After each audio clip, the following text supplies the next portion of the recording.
guys, this is a tutorial brought to you by KalebKendama.com. Today I'm going to be teaching you how to string your kendama. So, let me open this one.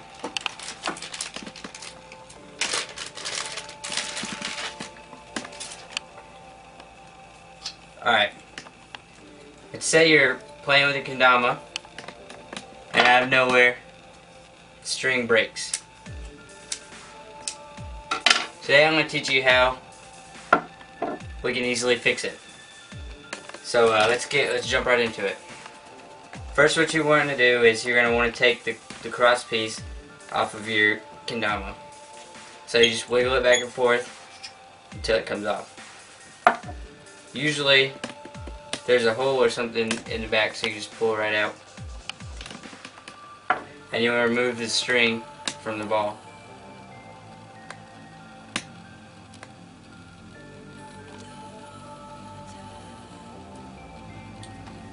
Alright, once you've done that, you got your three pieces here.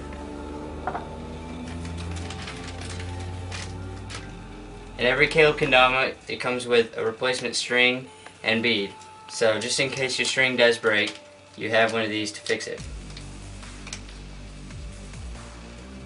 Be careful with the bead because they're really easy to lose. Alright, first what you want to do when restringing your kendama is you want to string it through the cross piece right here. So when you're doing it, what I like to do is I like to imagine actually holding my kendama, and I have the big cup up. So I take my string and I piece it through this hole right here.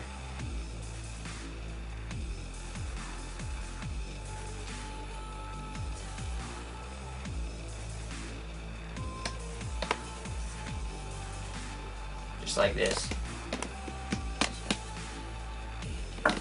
After I get that done, I take my middle piece and I string it through the hole on this piece.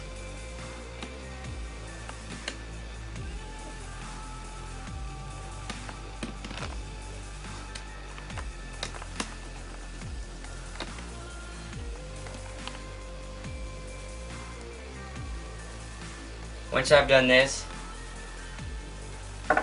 I like to tie a knot on the end of my kendama. So for this knot right here, it's just I usually just like to tie a basic loop. There's multiple ways of tying the knot on this end. This is just my preference. I like to tie a knot just like this, and then string it through here. Once I've done that,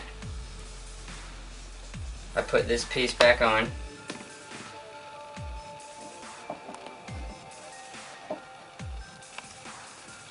And all you gotta do is just wiggle it on there until you get it where you like it. You gotta put some pressure. Once you've got it like this, you get to the next part where you want to be stringing it through the top of the ball. And again, I wet it so it's a finer tip and I can get it in the ball.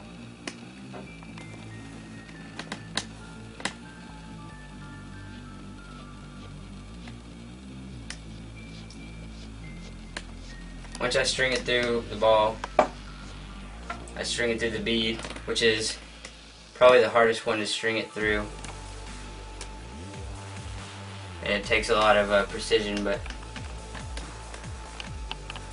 it's not that bad.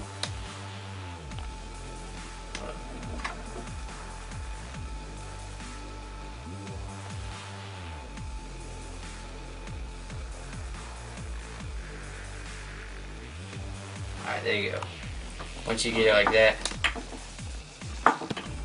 you got your next knot. And I like to tie this knot like this. You take one loop, then you take another loop, and you cross this loop, and you pull it.